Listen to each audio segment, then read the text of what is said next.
Ain't gonna let nobody turn me round, turn me round, turn me round. Ain't gonna let nobody turn me round. I'm gonna keep on. Question 2.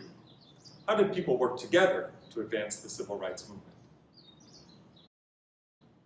In this reading, we'll be learning about some of the most famous events and people of the civil rights movement.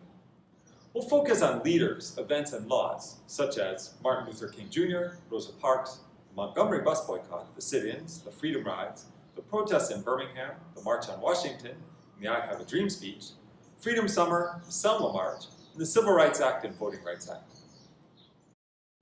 Our big idea today.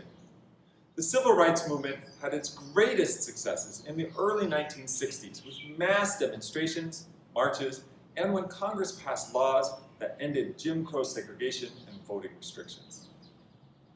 Let's get started with our introduction. Certainly, the most well-known champion of civil rights is Dr. Martin Luther King Jr., and it would be foolish to try to minimize his importance or impact. However, it would be equally foolish to think that he could have done what he did without the support of thousands of people who left the comfort of their homes, schools, and jobs to march, ride, go to jail, and endure physical abuse with him. Dr. King may have been in the front and given voice to the masses, but it is the masses of African Americans and their supporters who ultimately produced the momentum that was needed to effect change. To paraphrase an old mining union slogan, drops of water turn the wheel, singly none. What brought these people together, and what did they do that made the difference? What role did their leaders play in building a sense of unity, giving them focus and maintaining cohesion in the face of brutality and hatred? If the last reading asked you to think about individuals, this portion of history helps us think about the power and function of groups. How did people work together to advance the civil rights movement? The Montgomery bus boycott. On a cold December evening in 1955, just a year after the Supreme Court had ruled segregated schools unconstitutional, Rosa Parks incited a revolution by sitting down. She was tired after spending the day at work as a department store seamstress, and when she stepped onto the bus for the ride home, she sat in the 5th row, the first row of the colored section. In Montgomery, Alabama, when a bus became full, the seats nearer the front were given to white passengers. Montgomery bus driver James Blake ordered Parks and 3 other African Americans seated nearby to move to the back of the bus. 3 riders complied, but Parks did not. Because Parks refused to move, she was arrested and fined $10. The arrest of one woman for violating the city bus's seating rules would have been a minor incident, except that Parks and leaders in Montgomery's African American community were fed up with discrimination and had planned for her to be arrested. They wanted to rally people to fight for racial equality and needed a clear demonstration of the injustice of the Jim Crow system. The arrest of a hard-working woman for sitting where she wanted on the bus proved to be just what they needed to galvanize African Americans.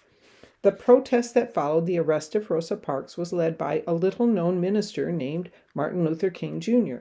King had been raised in an activist family.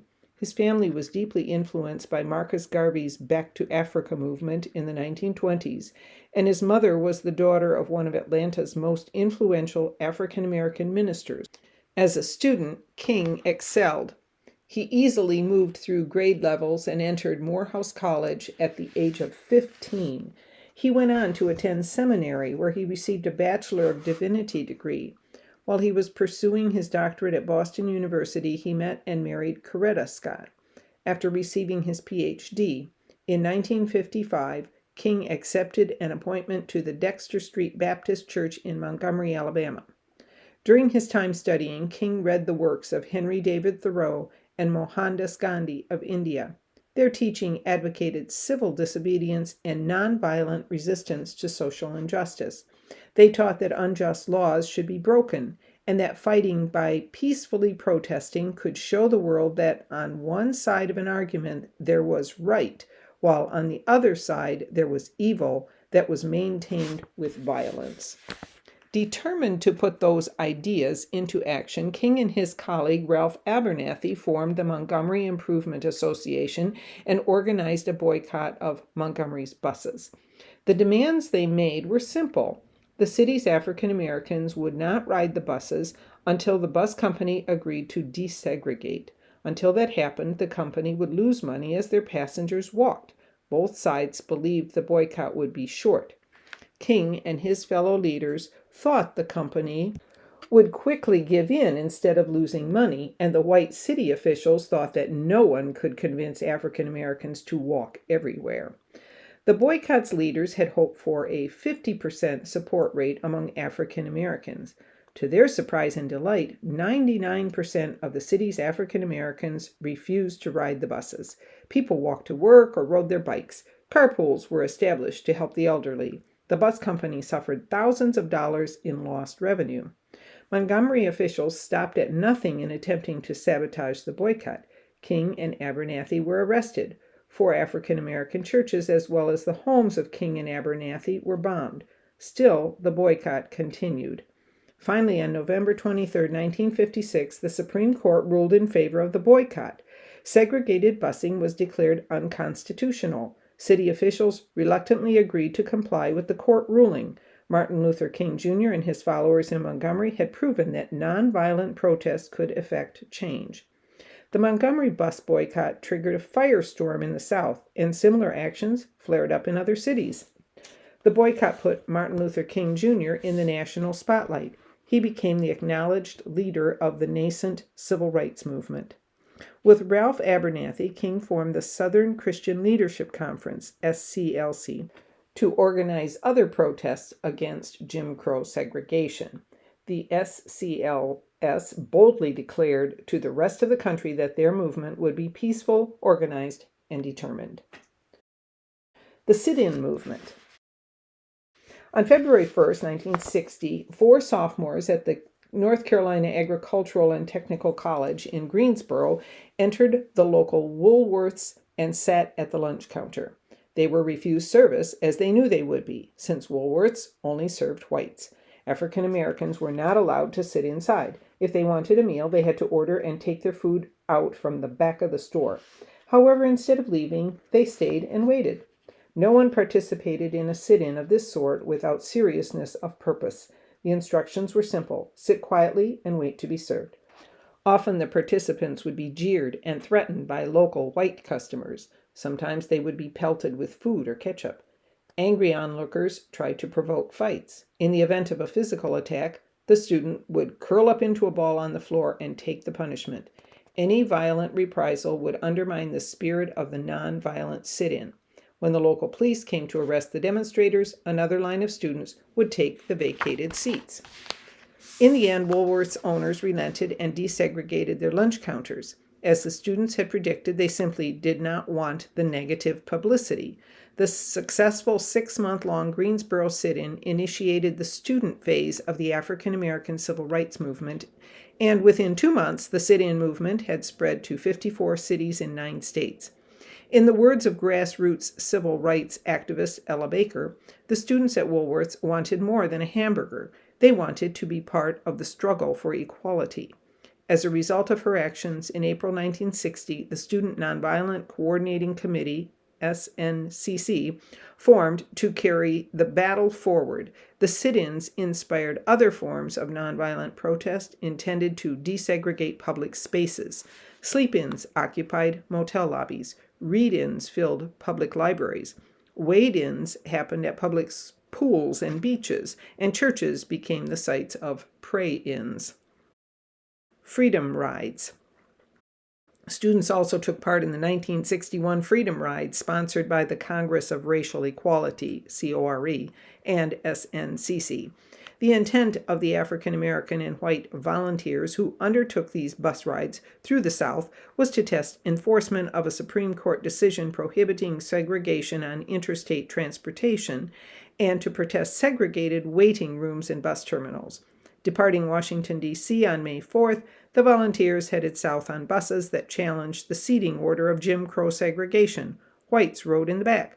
African Americans sat in the front, and on other occasions, riders of different races would share the same bench seat. The Freedom Riders encountered little difficulty until they reached South Carolina, where a mob severely beat John Lewis, a Freedom Rider who later became chairman of SNCC and eventually a congressman. The danger increased as the riders continued through Georgia into Alabama, where one of the two buses was firebombed. The second group continued to Birmingham, where the riders were attacked by the Ku Klux Klan as they attempted to disembark at the city bus station. The remaining volunteers continued to Mississippi, where they were arrested when they attempted to desegregate the waiting rooms in the Jackson bus terminal. Despite the violence they encountered, the Freedom Rides made an impact. In September of 1961, the Interstate Commerce Commission, ICC, of the federal government stepped in and issued new policies. White and colored signs came down in the terminals. Racially segregated drinking fountains, toilets, and waiting rooms were consolidated. Albany. Fresh off their successes in Montgomery and the Freedom Rides, student leaders of the SNCC and Dr. King and the SCLC teamed up to try to desegregate the city of Albany, Georgia. There were problems from the start. The students and the older leaders from SCLC did not always agree on strategy. Dr. King was jailed, as were hundreds of the protesters, and progress was slow. The white police chief in Albany avoided violence and sent protesters to jails across the South so that his own would not become overcrowded. Eventually, the protest organizers gave up. Some believe the Albany movement was a failure, but historian Howard Zinn, who played a role in the Albany movement, contested this interpretation. Social movements may have many defeats, failing to achieve objectives in the short run, but in the course of the struggle, the strength of the old order begins to erode. The minds of people begin to change. The protesters are momentarily defeated but not crushed, and have been lifted, heartened by their ability to fight back. In fact, their work did make a difference. Civil rights leaders learned a great deal from their time in Albany and applied those lessons in later campaigns. Birmingham. In 1963, SCLC moved their efforts to Birmingham, the largest city in Alabama. Led by Dr. King, the campaign of nonviolent, direct action culminated in widely publicized confrontations between young African American students and white civic authorities, and eventually led the municipal government to change the city's discrimination laws. Unlike the earlier efforts in Albany, which focused on desegregation of the entire city, the campaign focused on more narrowly defined goals: desegregation of Birmingham's downtown stores, fair hiring practices in stores and city employment, reopening of public parks, and creation of a biracial committee to oversee the desegregation of Birmingham's public schools. The brutal response of local police, led by Public Safety Commissioner Bull Connor, who released police dogs and fire hoses on the young marchers, stood in stark contrast to the nonviolent civil disobedience of the activists. While in jail in Birmingham, King wrote one of the most important documents of the civil rights era. Because of the violent reactions of white policemen of the city, some African American leaders and other ministers had criticized King, calling on him to stop taking direct action that could provoke violent responses in which marchers might be injured, beaten, and jailed. Many whites were openly angry that King had come to their city at all. He was an outsider, they claimed. In response, King wrote an open letter answering each of these criticisms. His letter from a Birmingham jail included one of King's most quoted lines: "Injustice anywhere is a threat to justice everywhere." After weeks of various forms of nonviolent disobedience, the campaign produced the desired results. In June 1963, the Jim Crow signs regulating segregated public places in Birmingham were taken down. Victory, however, came at a price. 4 months later, someone bombed the house of NAACP attorney Arthur Shores, injuring his wife.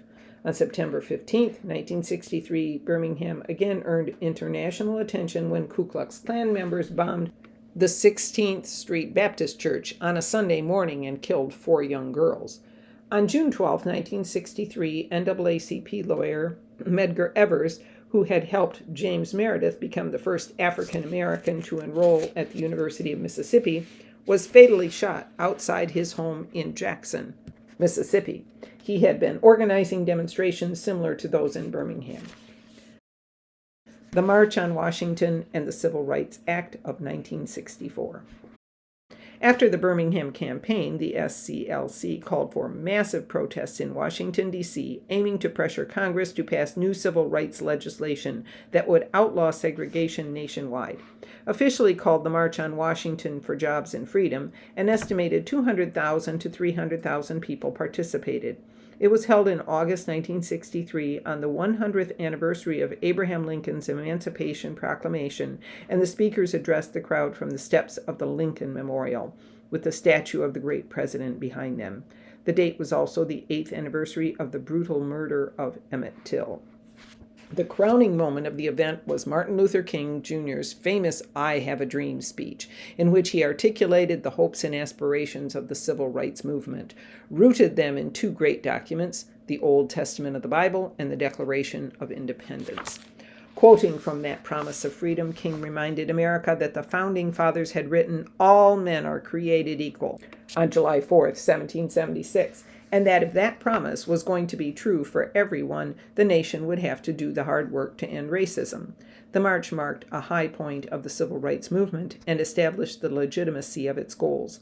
However, it did not prevent white terrorism or dismantle white supremacy, nor did it permanently sustain the tactics of nonviolent civil disobedience.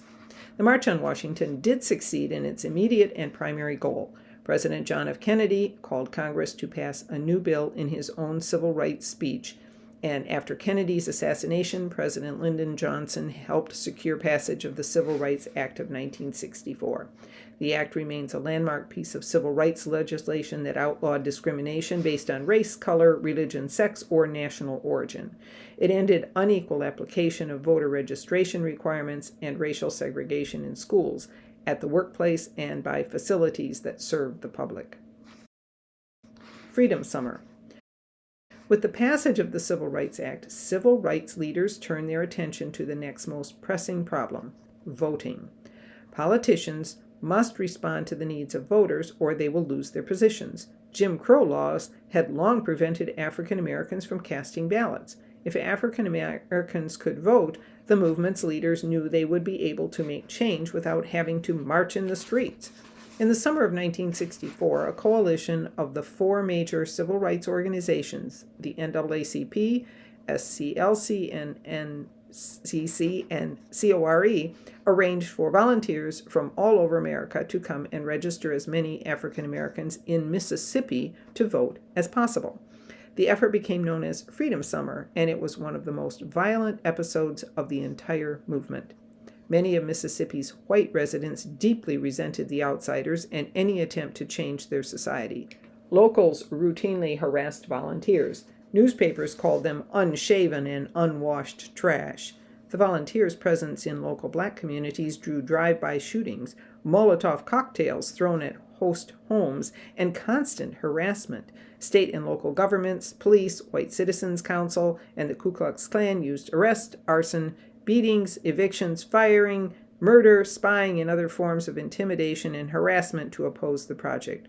Over the course of the 10-week project, 1,062 volunteers were arrested, 80 were beaten, 37 churches were bombed or burned, 30 homes or businesses were bombed or burned, and at least 4 civil rights workers were murdered.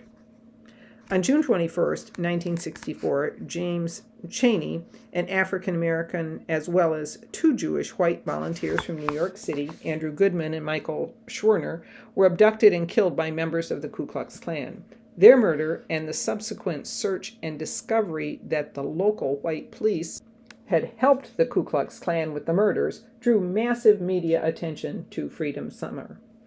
Throughout the search, white-run Mississippi newspapers perpetuated the common belief that the disappearance was a hoax created to draw publicity, but the search of rivers and swamps turned up the bodies of 8 other African Americans who appeared to have been murdered. Though Freedom Summer failed to register many voters, it significantly affected the course of the civil rights movement. It helped break down decades of isolation and repression that were the foundation of the Jim Crow system. Before Freedom Summer, the national news media had paid little attention to the persecution of African American voters in the Deep South and the dangers endured by civil rights workers. Sadly, it took the death of white volunteers from the North to make the media notice. Selma and the Voting Rights Act. After Freedom Summer, the leaders of the movement decided to fight for voting rights in Selma, Alabama. Nonviolent mass marches demanded the right to vote, and the jails filled up with arrested protesters, many of them students. Again, King and Abernathy were arrested. After an Alabama state trooper shot and killed Jimmy Lee Jackson during a voting rights protest, close to 600 protesters attempted to march from Selma to Montgomery, the state capital, to present their grievances to Governor George Wallace. Led by Reverend Hosea Williams of the SCLC and John Lewis of the SNCC, the marchers were attacked by state troopers and deputy sheriffs who used tear gas, clubs, and bullwhips when they tried to cross the Edmund Pettus Bridge on a day remembered as Bloody Sunday. Amelia Boynton, who had helped organize the march as well as marching in it, was beaten unconscious. A photograph of her lying on the road appeared on the front page of newspapers and news magazines around the world. In all, 17 marchers were hospitalized and 50 treated for lesser injuries. Televised images of the brutal attack presented Americans and international audiences with horrifying images of marchers left bloodied and severely injured, and roused support for the Selma Voting Rights Campaign. After many more protests, arrests, and legal maneuvering, a federal judge ordered Alabama to allow the march to Montgomery. In the end, an estimated 25,000 protesters marched to the steps of the Alabama Capitol, where King spoke on the voting rights struggle.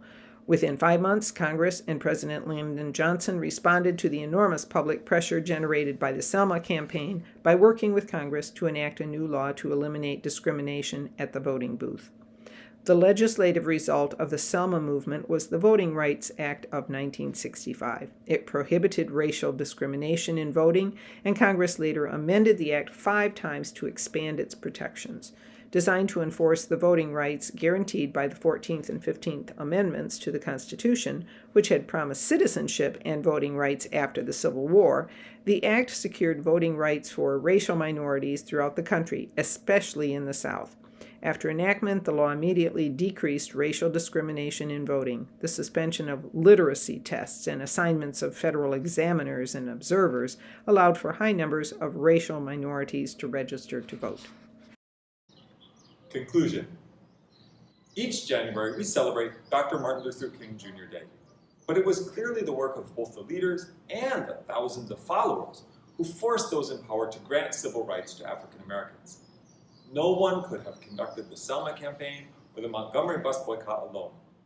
And it would have been impossible for people to work in a coordinated way without talented, inspirational, and effective leadership. In the late 1950s and early 1960s, everything that was needed to make a movement seemed to come together. What happened? Why did it all happen in a way that produced results? How did people work together to advance the civil rights movement? Marching up to freedom.